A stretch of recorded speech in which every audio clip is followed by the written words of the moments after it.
Here's a weird consequence of teaching that no one ever thinks about before they go in to education, and that is trying to decide a name for your own child once you've been a teacher. And it must be so hard for the partners of teachers, because I remember it when we were deciding names for our kids, that you're just vetoing everything, and your partner must be going through lists and lists, and you're like, no, like that scene out of Ted. At the Autumn, Ruby, Taylor, Tyra, Tammy, Lauren, Charlene, Chantel, Courtney, Misty, Jenny, Krista, Mindy, Noelle, Shelby, Trina, Reba, Cassandra.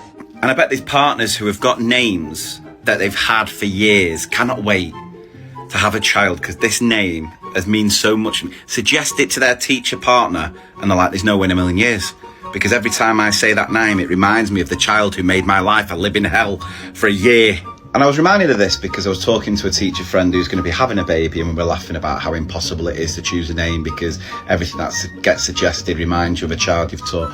But then Asa said, do you think there's any teachers out there that have named their own child based on a child they've taught? You know, a child was such a pleasure to teach that you ended up liking the name, which may well be possible. I've never heard of that. And of course, teachers don't have favourites.